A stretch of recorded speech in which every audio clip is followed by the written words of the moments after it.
Denkst du, du kennst bereits die ganze Geschichte hinter dem Porsche-Händler-Irrsinn? I was wanting to buy a new GT3 RS, please. Have you bought enough cars?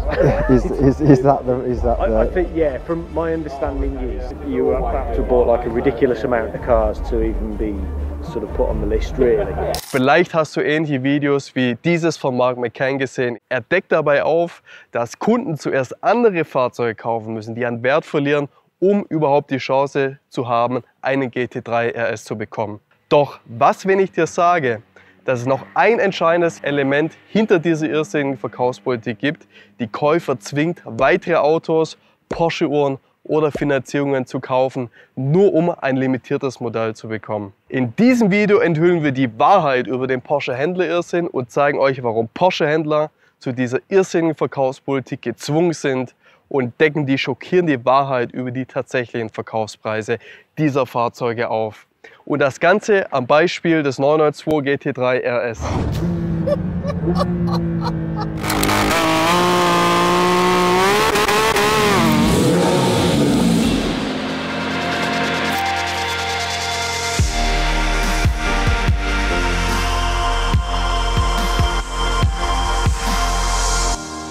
Die Gründe für den enormen Preisanstieg des GT3 RS. Habt ihr euch eigentlich schon einmal gefragt, wer überhaupt bereit ist, diese krassen Überlistepreise zu bezahlen? Ich denke, ihr seid es nicht. Und gerade in Deutschland und in Europa herrscht eine Mentalität vor, nicht über Liste zu bezahlen. Also, wer bezahlt eigentlich diese zunächst verrückt klingenden Preise? Um das zu verstehen, müssen wir zunächst verstehen, wie das Porsche-Vertriebssystem eigentlich funktioniert. Denn als wesentlicher Grund für die enormen Preisanstiege vermutet man zunächst die limitierten Stückzahlen, aber das ist nur ein Teil der Wahrheit. Viel entscheidender ist die Allokation der Sondermodelle vom Hersteller zu den einzelnen Porsche-Vertragshändlern. Das Porsche-Vertriebssystem ist im Übrigen vergleichbar mit anderen Luxusherstellern wie Ferrari oder Lamborghini und nähert sich immer mehr einem Vertriebssystem an, wie man es auch von Luxusuhren von Rolex kennt. Also, wer bestimmt nun eigentlich, welches Porsche-Zentrum wie viele Sondermodelle, um in unserem Beispiel zu bleiben, 992 GT3 RS bekommt? Vereinfacht gesagt werden die Quoten für Sondermodelle einem Porsche-Zentrum nach seiner Größe, also Absatz und Umsatz, zugeteilt. Entsprechend bekommen Porsche-Zentren, die viel Umsatz machen, also viele Cayennes, Taycans, Macans verkaufen, höhere Quoten zugeordnet als beispielsweise kleinere Porsche-Händler. Nun, wo sitzen die größten Porsche-Händler? Wir haben hierzu einen Bericht von Porsche aus 2023 hier eingeblendet und wenn wir einen Blick auf die Hauptabsatzmärkte werfen, dann sehen wir, dass Europa, USA und China gemeinsam 75% des Absatzes ausmachen. Wobei jedes Land in etwa den gleichen Markteinteil zwischen 20 und 25% hat. Das heißt, in diesen Märkten werden auch am meisten Sondermodelle zugeteilt. Gleichzeitig sind in den Märkten mit dem höchsten Wachstum, der höchsten Nachfrage nach Sondermodellen, Porsche fasst dies unter Überseeregion zusammen, die Vertriebsstrukturen noch nicht so ausgebaut, wie wir es hier aus Europa kennen. Das heißt, dort sitzen eher kleine Händler mit entsprechend geringeren Quoten für Sondermodelle. Ein konkretes Beispiel. Die Vereinigten Arabischen Emirate bestehen aus 7 Emiraten mit 10 Millionen Einwohnern, vornehmlich Dubai und Abu Dhabi, hat lediglich 6 Porsche-Händler. Diese 6 Porsche-Händler müssen jetzt mit ihren Quoten die gesamte Nachfrage nach diesen Sondermodellen abdecken. Und ich denke, wenn wir an spektakuläre Fahrzeuge denken, dann denken wir doch alle an Dubai. Und wenn wir einmal schauen, wie viele Fahrzeuge dort angeboten werden, dann ist es klar, dass dort die Nachfrage immer höher sein wird wie das Angebot. In Saudi-Arabien mit nahezu 40 Millionen Einwohnern ist es nochmal krasser. Dort gibt es lediglich 3 Porsche-Zentren. Und in all diesen Ländern gibt es eine wohlhabende Oberschicht, die nahezu verrückt auf diese Modelle ist. Zu was führt das? Das führt dazu, dass in diesen Märkten Angebot und Nachfrage in einer krassen Asymmetrie zueinander stehen. Also wenig Sondermodelle den Händlern alloziert werden, gleichzeitig die Nachfrage unglaublich hoch ist, aber die Nachfrage nach Standardfahrzeugen durchaus zu wünschen übrig lässt. Entsprechend gehen die Händler aus diesen Regionen ran und beschaffen die Fahrzeuge auf dem europäischen Markt, exportieren sie in ihr Zielland und verkaufen sie dann dort. Und das führt neben der Limitierung der Stückzahl, möglicherweise auch Engpässen beim Hersteller oder zeitlich unterschiedliche Markteinführungen dazu, dass die Preise bei uns in Deutschland und Europa explodieren und die Ware eben in den asiatischen Raum wandert. Und das ist der wirklich entscheidende Grund, woher diese verrückten Preise kommen. Warum nutzen die Porsche-Händler nun diese irrsinnige Verkaufspolitik? Es wird ja immer so hingestellt, als müsste jeder Käufer eine Uhr, ein zusätzliches Auto oder auch 2 Taycans mit einer Finanzierung abschließen. In der Realität sind das aber alles Einzelfallentscheidungen, die das Porsche-Zentrum trifft und nicht die Porsche AG. Bei den wirklichen Top-Kunden wird das nicht angewendet. Meist sind davon Kunden betroffen, bei denen ein Risiko für den Wiederverkauf gesehen wird oder aber die Geschäftsbeziehung noch nicht so intensiv ist, dass es den Verkauf eines Sondermodells rechtfertigen würde. Zudem schließen viele von den exorbitanten Neupreisen darauf, dass die Vertragshändler mit dem Verkauf eines GT3 RS auch richtig viel Geld verdienen. Tatsächlich ist es genau andersherum. Mit dem Verkauf eines Turbo S verdient der Händler in der Regel deutlich mehr als mit einem GT3 RS. In Relation zu dem, was der Privatmann beim Verkauf erwirtschaften kann, ist die Marge des Porsche-Zentrums ein Witz. Anders kann man es nicht sagen. Tatsächlich haben wir hinter vorgehaltener Hand schon gehört, dass die Margen beim Porsche-Zentrum zwischen 10.000 und 15.000 Euro für ein GT3 RS liegen. Vielleicht wisst es ihr genauer, schreibt es doch gerne mal in die Kommentare. Ich denke, aber es ist für jeden von uns nachvollziehbar, dass die Porsche-Zentren an dem Mehrgewinn partizipieren möchten und dass sie versuchen, über den Verkauf von Zusatzprodukten, sei es ein Auto, sei es eine Porsche-Uhr oder eine Finanzierung, ihre Marge aufwerten. Der eigentliche Grund ist aber nicht der. Man möchte über den Verkauf zusätzlicher Fahrzeuge mit einem hohen Preisverlust, der erzwungenen Nutzung von Finanzierungen und dem Verkauf von Zusatzprodukten wie Uhren den Mehrgewinn, die Gewinnspanne für die Käufer, die es wiederverkaufen möchten, möglichst reduzieren, sodass deren Gewinnspanne klein ist. Und ja, was schafft Porsche damit? Im Prinzip werden 2 Fliegen mit einer Klatsche geschlagen. Auf der einen Seite hält man sich die Wiederverkäufer vom Hals, auf der anderen Seite erhöht das Porsche-Zentrum so seine Marge. Und das funktioniert auch wirklich. Das System gibt Porsche recht. Porsche hält sich sehr viele Wiederverkäufer vom Hals und kann die Fahrzeuge seinen wirklich guten und treuen Kunden zuteilen. Gleichzeitig hat Porsche so Kontrolle über seine Vertriebswege, gewährleistet Preisstabilität, schützt seine Vertragspartner, die viel Geld und Aufwand für ihre Lizenzen bezahlen, davor, dass freie Händler ihre Märkte mit Ware aus dem Graumarkt untergraben.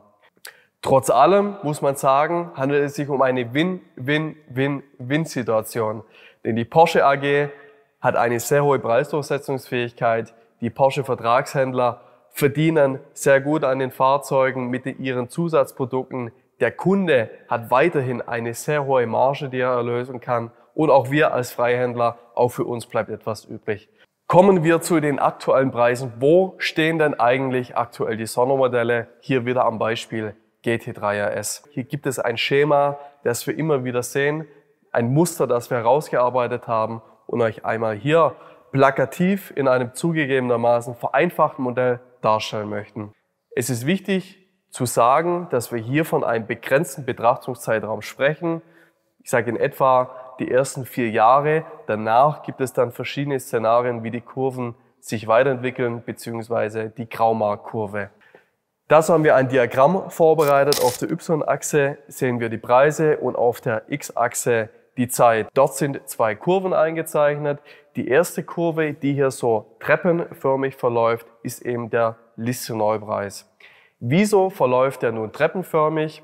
Es ist so, Porsche und auch andere Hersteller passen ihre Listenpreise nahezu immer jährlich an.